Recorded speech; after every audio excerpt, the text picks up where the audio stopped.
बहुत ही खुशी का समय है। गौतम बुद्ध संस्था के 10वें वर्ष पूरे हुए। आज के समय में जब समय धीरे धीरे सिकुड़ रहा है, 10 वर्ष का अंतराल थोड़ा सा, और उसमें जो प्रगति आपने की, आपने जो कमिटमेंट दिखाया और आपके द्वारा किए कामों के जो रिजल्ट्स हैं वो बिहार में ही नहीं पूरे देश में दिखने लगे। आप सभी बधाई के पात्र हैं, बिलास जी विशेष तौर पर। जब भी हम कोई ऐसा दिवस मनाते हैं तो वो हमें सोचने के लिए प्रेरित करता है कि हम दोबारा से चिंतन करें, दोबारा से अपने लक्ष्य को तैयार करें और उस लक्ष्य की प्राप्ति में यदि पिछली बार हमने 10 वर्ष लगा तो अब हम 5 वर्ष में करें।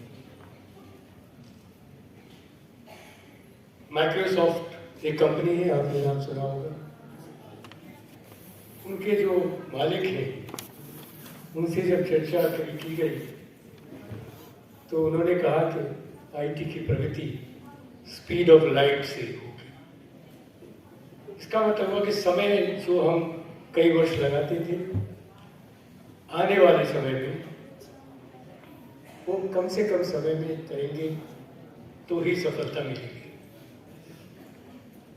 एक तरफ तो ये नया चलन है, तकनीकी का माहौल है। आदरणीय प्रधानमंत्री जी चाहते हैं कि तकनीक से हम एडमिनिस्ट्रेशन चलाएं, लोगों के जीवन यापन को सुलभ बनाएं। तो क्या हम बिना तकनीक के रहेंगे? और यदि तकनीक है तो उससे लोगों को कैसे लाभान्वित करें?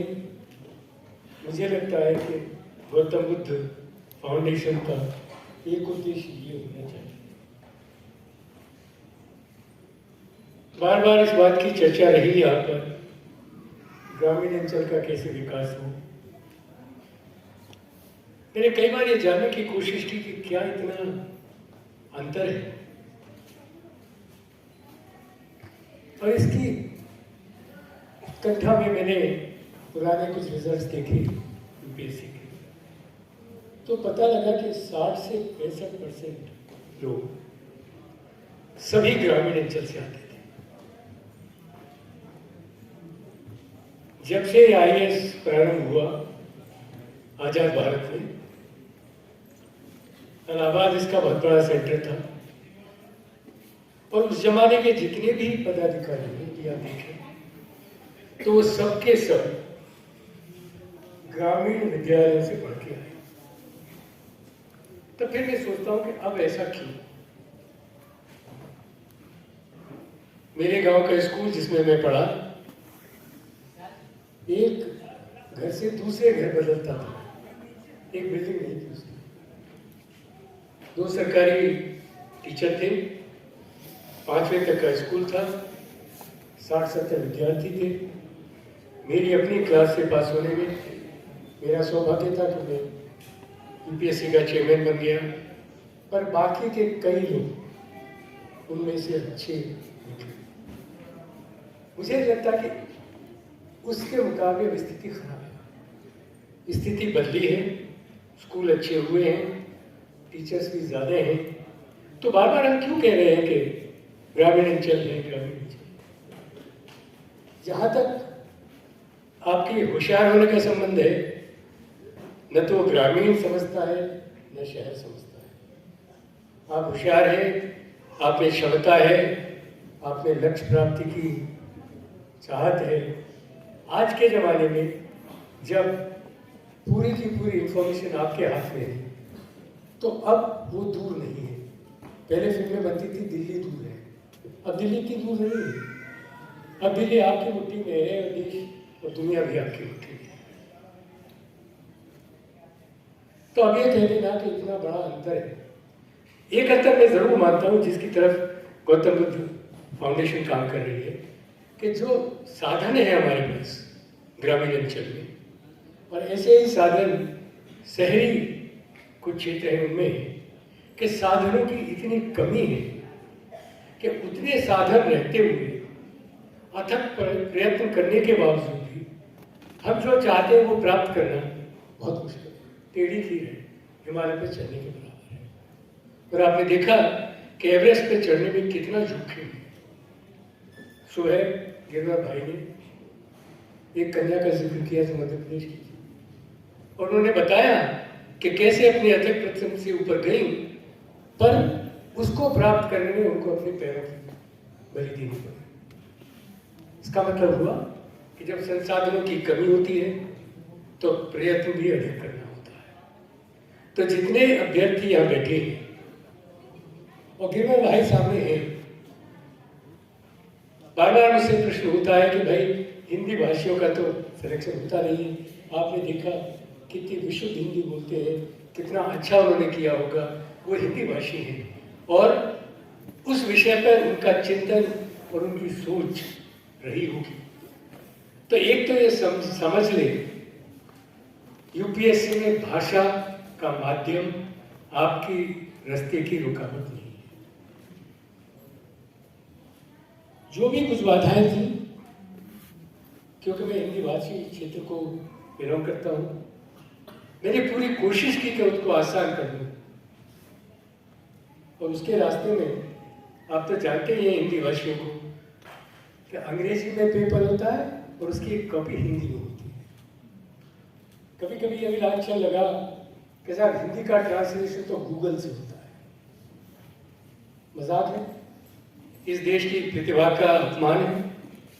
इस देश के ऐसे प्राध्यापक हैं और आपके भी हैं जो हिंदी, अंग्रेजी और उर्दू में सामान्यतः बहुत ही होशियार है। उनको किसी गूगल की आवश्यकता नहीं है। गूगल कब आया? कब आया होगा? 2012 से पहले तो इसकी चर्चा नहीं करता। पर यूपीएससी की पेपर गूगल से पहले भी हिंदी में ट्रांसलेट होता था। पर किसी भी संवैधानिक संस्था के कुछ दायित्व होते हैं, कुछ नियम होते हैं जिसका आगे बढ़ता है। नियम क्या है कि जब भी आप हिंदी का ट्रांसलेशन करते हैं तो भारतीय भाषा विभाग ने जो डिक्शनरी तैयार की है, आप उसका प्रयोग करके ही ट्रांसलेट कर सकते हैं। और कोई तरह का ट्रांसलेशन किसी भी कोर्ट ऑफ लॉ में स्टैंड नहीं करेगा। वो बोलचाल की भाषा नहीं होगी। और जो पत्र लिखा जाता है, एग्जामिनेशन पेपर है, वो भी कोई बोलचाल की भाषा नहीं है। वो आराम से तैयार किया हुआ एक प्रश्न पत्र है और उसके एक एक शब्द का मतलब होता है। दूसरी बात मैं आपसे कहना चाहता हूं, मुझे बहुत से विद्यार्थियों ने कहा कि साहब प्रश्न पत्र पढ़ने में समय लगता है। इसकी आदत डालिए कि जब तक आप प्रश्न को ठीक से नहीं समझे, उसके पीछे छुपे हुए मर्म को नहीं जाने, वो आपसे क्या अपेक्षाएं करता है उसको नहीं समझेंगे, तो आपका जो उत्तर लिखा हुआ होगा वो उस पॉइंट पर जाएगा ही। तो एक आदत डालिए। और ये भी हमारी सौभाग्य समझिए कि हमने यूपीएससी में निश्चय कर लिया है कि कोई चीज विद्यार्थियों से छुपी नहीं है। पुराने कई वर्षों के पेपर, उनकी क्या उत्तर होने चाहिए जो हम साल के बाद बताते हैं, वो सब आपको उपलब्ध है।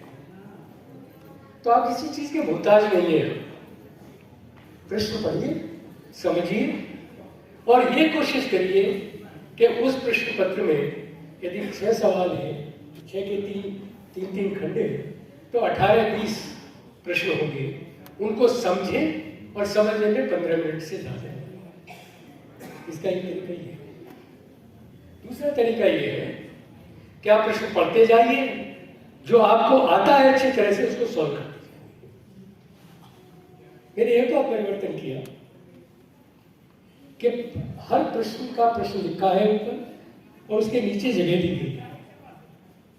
तो आपको प्रश्न एक खंड का यदि आपको करना है तो वो लिखा हुआ ऊपर प्रश्न है और उसमें जगह भी छोड़ी है कि आप इतनी ही जगह में आपको उत्तर देना है। ये किसी और परीक्षा में कभी नहीं हुआ और मेरे चेयरमैन बनने से पहले भी नहीं था। इसकी मैं बैकग्राउंड आपको बता देना चाहता हूँ कि ये क्यों कर किया मैंने। मेरा जीवन अध्यापन में निकला। 30 साल मैंने IIT में पढ़ाया। इतने यंग बच्चों के साथ मेरा जुड़ाव है और जहाँ गया वहाँ हर कॉलेज हर स्कूल में मेरी चर्चा की और एक विषम स्थिति मेरे सामने आई कि एक बच्चे ने एक ऐसे लिखा और उस ऐसे में उसको 0 मार्क्स। उस जमाने में एक ऐसे होता था निबंध, बच्चे 20, 25, 30 पेज लिखते थे पर उस बच्चे के 0 मार्क्स आए। लोगों ने बहुत हंगामा किया। देश के बड़े अच्छे लोगों ने यूपीएससी को लिखा।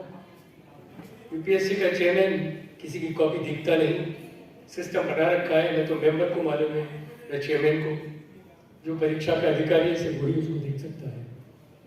उसने देखा, मुझे कहा कि सर उसको 0 ठीक होगा। मैंने जो परीक्षक थे उनसे भी बात करने की कोशिश की तो उन्होंने कहा कि साहब आप अश्योर रहिए कि हमसे कोई गलती नहीं। फिर भी देश के सर्वोच्च पद पर बैठे लोगों ने मुझसे कहा कि एक बार एक्सेप्शन करिए, देख कि क्या लिखा है। मैंने देखा 20 पेज विद्यार्थी ने लिखे थे, उनके 2 सेंटेंस में कोई तारतम्य नहीं। हर सेंटेंस में 2 गलतियां थी। लेखन पद्धति बहुत खराब थी। जो बात वो कहना चाहता था न मेरी समझ आई न परीक्षक की। उनको शून्य देने के अलावा कोई स्कोप था नहीं। इसमें मैसेज बिल्कुल नहीं। आप जो उत्तर लिखना चाहते हैं वो ऐसा होना चाहिए कि जिसको परीक्षक समझ तो नहीं कर सके। आपकी भाषा संयत हो। जरूरी नहीं कि उसमें मुहावरे बैठाए हो, बहुत आवश्यक नहीं। आज के जमाने में टू दी पॉइंट बात करने की चलन है। तकनीकी का जमाना है, प्रोफेशनल लोग ढेरों बैठते हैं। पिछले साल 6 लाख बच्चे बैठे, जिनमें से प्रोफेशनल लोग डॉक्टर, इंजीनियर, डेंटिस्ट, साइंटिस्ट मिला के आधे से ज़्यादा थे। ये सबके सबको आदत हो गई है कि टू दी पॉइंट लिखने की। दूसरी तरफ हमारे पास विद्यार्थी हैं जो भाषाओं से आते हैं, उनको अपनी बात को बड़े लंबे तरीके से कहने की आदत है। अब आपको एक बीच का रास्ता निकालना है जहां जो सबसे अच्छी बात है उसको सबसे पहले कहना सीखें। होता उसका उल्टा है कि आप पूरी भूमिका बनाएंगे और अंत में जाके अपनी बात कहने की कोशिश करें। प्रश्न पत्र में भूमिका नहीं बची, समय नहीं है। समय भी निश्चित है, स्पेस भी निश्चित है, तो गप की जगह पे है नहीं। तैयारी करते वक्त ये ध्यान रखें कि जो भी पढ़े उसको बहुत अच्छी तरह समझे। और जैसे गिरवर भाई ने कहा, मैं बहुत उनका आदर करता हूँ कि चिंतन करें, और जब चिंतन करेंगे तो जो भाषा आप लिखेंगे वो आपकी भाषा। इसमें कोई न्यूटन का नियम नहीं है, थर्मोडायनेमिक्स का पहला नियम नहीं है। यहाँ तो एडमिनिस्ट्रेशन की बातें हैं, चर्चा है, परिभाषा नहीं है। जब हम परिभाषा लिखते हैं तब ये आवश्यक होता है कि परिभाषा के वही शब्द वहाँ होने चाहिए। यूपीएससी की किसी भी परीक्षा में परिभाषा आपसे नहीं पूछी जाती। जो चीज़ें पूछी जाती हैं उसमें आपका विचार, आपकी सोच, आपको लिखने का तरीका और क्या आप डिफरेंटली कर सकते हैं, वही हम जानते हैं। आप समझ सकते हैं कि जब हमको 1000 ही लोग लेंगे और 6 लाख लोग उसमें बैठेंगे तो जो सर्वोत्तम होगा उसी को लेंगे।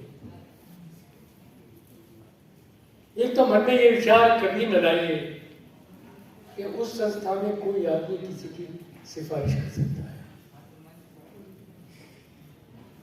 आज तक कभी हुआ नहीं और भविष्य में कभी होगा नहीं।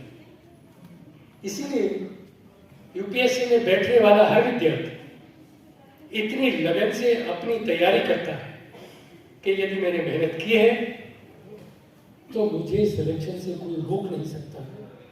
ये उसमें विश्वास होता है और उसका बिलीफ है कि पिछले हमारे 85 वर्ष के इतिहास में यूपीएससी के किसी भी कोर्ट केस में हमारी गलती नहीं होती। जहां हर तरफ इस बात की चर्चा है कि साहब इसके कहने से ये होगा, वहां एक ऐसी संस्था होना और सरकारों को उसको न छूना, ये दिखाता है कि देश की अभी भी इच्छा है कि इस देश का कोई भी मेधावी छात्र, मेधावी की परिभाषित करूंगा 2 मिनट में, कोई भी मेधावी छात्र इस देश के सर्वोच्च पद से वंचित न रहे, ये हमारा दायित्व है। मेधावी की परिभाषित करते वक्त यूपीएससी ने इस परीक्षा को 3 भागों में बांटा है और हम इसमें 3 डिफरेंट तरह के गुण आके देखते हैं। पहला जो पार्ट है जिसको हम प्रिलिमिनरी कहते हैं, प्रारंभिक परीक्षा है। इस परीक्षा का उद्देश्य मात्र ये है कि जितने लोगों ने अप्लाई किया है उनमें से कुछ सीरियस बच्चों को चुने। कभी कभी लोग कहते हैं कि रिजेक्शन है, क्योंकि 6 लाख में से करीब 15,000 के आसपास बच्चों को चयन किया जाता है जो अगले चरण में जाता है। और वो भी कोई ऐसा नंबर नहीं है कि जो हम रोज बदलते हैं। इसका नंबर भी एक नियम है कि जितनी वैकेंसी होगी उसका करीब 15 गुना हम चलेंगे। ये हमारी मर्जी नहीं है। हमने ये नहीं कहा साहब, एक बार देखा कि डीपी अग्रवाल का रिश्तेदार करीब 15,500 पे है तो 15,000 बढ़ के 15,500, ये पॉसिबल नहीं है। जब हम परीक्षा के बारे में बताते हैं, जनवरी के महीने में गजट नोटिफिकेशन होता है और उस गजट में ही लिखा जाता है कि कितनी वैकेंसी इस साल है और वो वैकेंसी अब तक बदली नहीं गई। हम रजिस्टर करते हैं, सरकार कभी कहती भी है कि भाई इसमें इतने और ले लो, कमीशन उनको कहता है कि ऐसा नहीं करना चाहिए अगले साल। तो विद्यार्थी को पता है कि उसको कितना कंपटीशन है और उसी से सब कुछ नियमित है। तो किसी के हाथ में कौन सा कट ऑफ होगा उसके हाथ की बात है नहीं। बड़ी मिथ्या है कि साहब यूपीएससी का कट ऑफ तो कभी भी बदलता है, ऐसा कोई कट ऑफ नहीं है।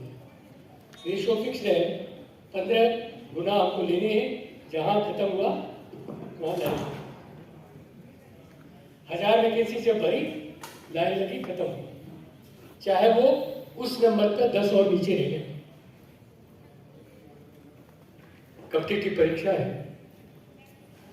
तो पहले चरण की जो परीक्षा हुई, 6 लाख में से 15,000 हटाने के लिए 2 पेपरों का सहारा लिया। और इसमें क्या जानने की कोशिश है? क्या भारत सरकार की सेवा में आना चाहते हैं?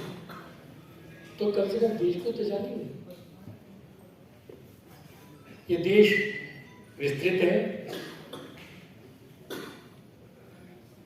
इस देश में विविधता है, इस देश का इतिहास है। मैं जिस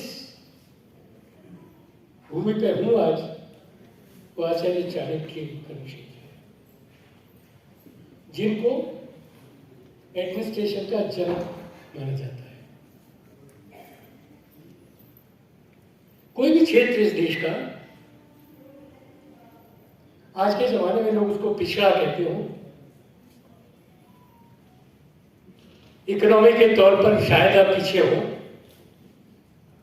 पर कोई ये कहे कि बौद्धिक विकास में आप पीछे हैं तो इस देश के किसी युवा को गाली देना। एक से एक ज्ञानी, अपने विषयों में पारंगत, और उनका कंट्रीब्यूशन इस देश के लिए और आजादी का संग्राम हमारे सबके सामने है, जिसने इस देश की जनता को 40 वर्ष तक जोड़ के रखा और एक ब्लडलेस आजादी प्राप्त की। वो तभी पॉसिबल था जब इस देश की जनता त्याग की भावना रखती हो, इस देश की जनता इस देश से प्यार करती हो। तो हम यह मानते हैं कि देश के वर्तमान को तो जाने, पर आजकल बड़ी चर्चा इस बात की है कि प्राचीन भारत को भी जाने। प्राचीन भारत को जानिए, मध्य भारत को जानिए, भारत की धरोहर को जानिए, इतिहास को जानिए, भूगोल को जानिए, और सबसे बड़ी बात तो है कि इसकी सोसाइटी को जानिए। तो पहला जो पेपर है वो मात्र इस बात की चिंता करता है कि क्या आप इन विषयों को समझते हैं और इन पर आधारित आप कुछ प्रश्नों का उत्तर देते हैं। इसमें आपको लिखना नहीं है, इसको आपको एक आदत डालनी है जिसको हम कहते हैं डिस्क्रिमिनेट करना। एक प्रश्न है, उसके 4 उत्तर आपको उपलब्ध हैं, उनमें से उचित उत्तर आपको चुनना है, गलत चुनने पर नेगेटिव मार्क्स। दूसरा पेपर वो है जो ब्यूरोक्रेट काम करता है। मेरे जमाने में दूसरे पेपर का जन्म हुआ, और वो इसलिए हुआ कि जो भी हमारा अधिकारी है वो आंकड़ों पे काम करता है। अधिकारी के पास बहुत सारे नोट्स आते हैं, उनको पढ़ता है, उनके बेसिस पे अपना डिसीजन करता है। उनको नंबर्स का ज्ञान होता है, उनके सामने तरह तरह की सिचुएशन आती है, उस पर कैसा विवेक उनको प्रयोग करना है और कौन सा डिसीजन करना है। तो दूसरा पेपर कोई ऐसे नहीं रखा गया है। जो भी अधिकारी अपने जीवन काल में काम करता है वो दूसरे पेपर में निश्चय किया है। क्या उसमें एप्टीट्यूड है उस तरह का, क्या उसमें एटीट्यूड है उस बात का, क्या वो कंपैशन रखता है, क्या उसमें ईमानदारी है, उसके एथिकल स्टैंडर्ड क्या है, ये दूसरा पेपर है। इस पेपर की रचना करते वक्त मुझे 3 वर्ष लगे। पूरे देश में इस पर चर्चा हुई और सबने खुल के इस बात की कही कि साहब पहली बार कोई आदमी सोचता है कि एथिकल स्टैंडर्ड्स पे बात होनी चाहिए। तो ये 2 पेपर आपके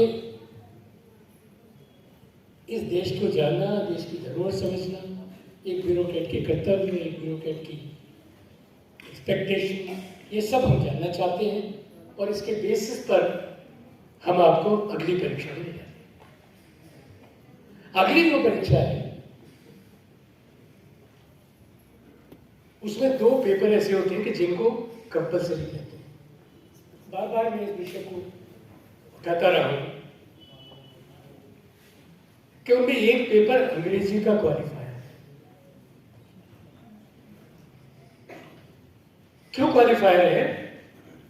कि अभी तक देश में अंग्रेजी को काफी लोग प्रयोग करते हैं और लिंक के तौर पर प्रयोग में भी है। दूसरा मैं जानना चाहते हैं कि जब जो बच्चा जहां से आता है वो अपनी मातृभाषा में कितनी अभिरुचि रखता है और कितना समझता है। दूसरा पेपर उसकी चॉइस है किस भाषा का लेगा। हिंदी भाषी हिंदी का लेंगे, मराठी मराठी लेंगे, ये भी पॉसिबल है कि मराठी हिंदी ले और हिंदी भाषी गुजराती ले, ये उसकी अपनी इच्छा है। बट इन दोनों को पास करना आवश्यक है।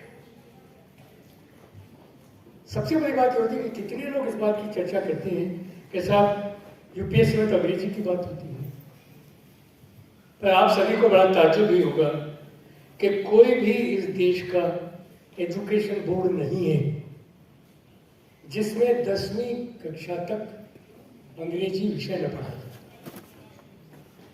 कोई बोर्ड जानते हैं आप ऐसा इसमें है? तो ये जो अंग्रेजी का पेपर है वो सिर्फ 10वीं क्लास के स्टैंडर्ड के बाद है। तो आप अपने मन में कोई ही भावना नहीं है कि मैं तो हिंदी वाला हूं, सिलेक्शन नहीं होगा। आपके सामने बैठे हैं, रैंक होल्डर है IAS, बट आप ये भी समझने की कोशिश कीजिए, क्योंकि यहाँ कुछ प्रबुद्ध और लोग भी बैठे हैं, कि कोई भी इस देश का माता पिता जब उसका बच्चा थोड़ा भी होशियार होता है, स्कूल में जैसी फर्स्ट डिवीजन आती है तो कोशिश करता है कि साइंस के सब्जेक्ट ले 11th-12th। सच है? कोई बड़ी मुश्किल से कहेगा कि मैं लिटरेचर ले ले, और ज्यादातर कोशिश करता है कि इंजीनियर बन जाए, डॉक्टर बन जाए, और कुछ नहीं है तो आयुर्वेद कर ले। तो प्रोफेशनल कोर्सों की इस वक्त जो वक़्त है वो बढ़ी है, हर माता पिता उसको प्रोफेशनल कोर्स में करना चाहता है। तो जो परिवर्तन आया पिछले दिनों में कि ज्यादातर बच्चे प्रोफेशनल कोर्स की डिग्री लेते हैं और फिर चाहते हैं कि सिविल सेवा में बैठे। सिविल सेवा में क्या चाहिए कि आपको ग्रेजुएट हो, किसी भाषा में हो, किसी विषय में हो। तो इनकी भी यही इच्छा है, इन्होंने कोई गुनाह तो किया नहीं है। जब हमने नियम में लिखा है कि किसी भी ग्रेजुएट को अलाउड है तो वो तो सभी बैठेंगे ना। तो बाप का कंपटीशन उन लोगों से भी हो गया जो प्रोफेशनल शिक्षा में गए थे और ब्यूरोक्रेट बनना चाहते हैं। कुछ लोगों के मुकाबले इनको थोड़ा फायदा है। क्या फायदा है? एक तो जीवन भर उन्होंने मेहनत की, फर्स्ट डिवीजन लाते रहे, इसलिए प्रोफेशनल कोर्सेज में एडमिशन हुआ। एडमिशन के लिए भी टेस्ट में बैठे,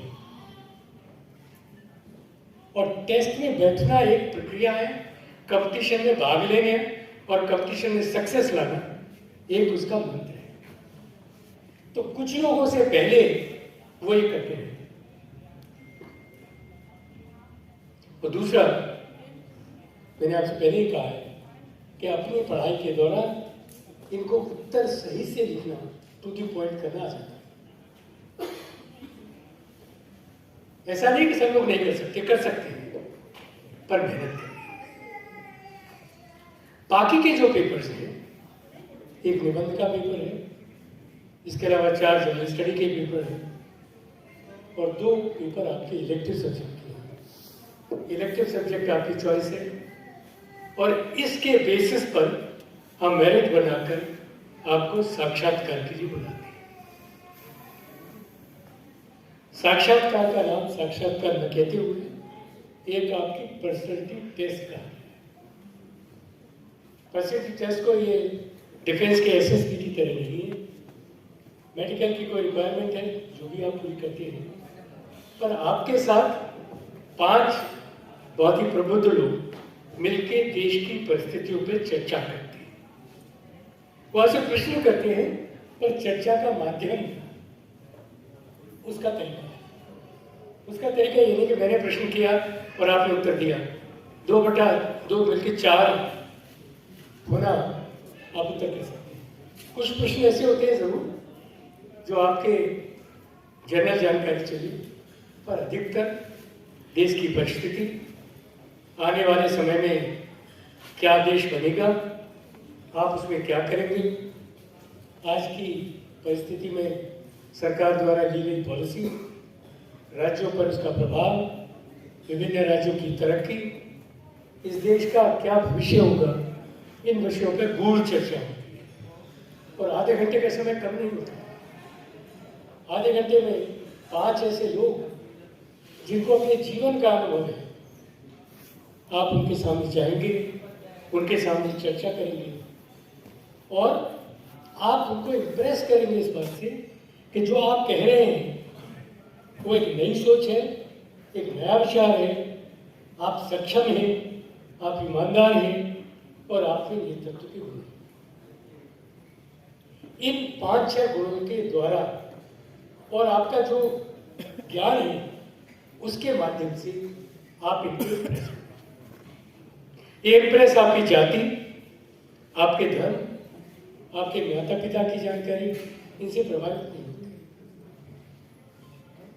बोर्ड का कोई भी मेंबर आपसे आपके परिवार के बारे में नहीं पूछेगा, आपसे धर्म की चर्चा नहीं करेगा, आज के राजनीतिज्ञ की चर्चा नहीं करेगा, ये नहीं पूछेगा कि मोदी जी अच्छे प्रधानमंत्री या खराब, ऐसे प्रश्न पूछे नहीं जाते। पूछा आपसे जाता कि देश क्या है, इस देश के प्रति आपका क्या लगाव है और आप क्या सोचते हैं। और यही सब चीज जो हमारे अधिकारी हैं वही करते हैं।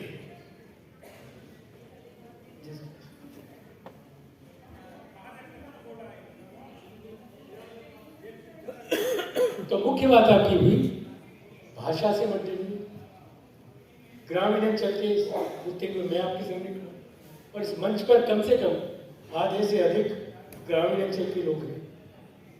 यदि आप मेधावी हैं, मेहनती हैं, सीरियसली काम करते हैं, मोटिवेटेड हैं,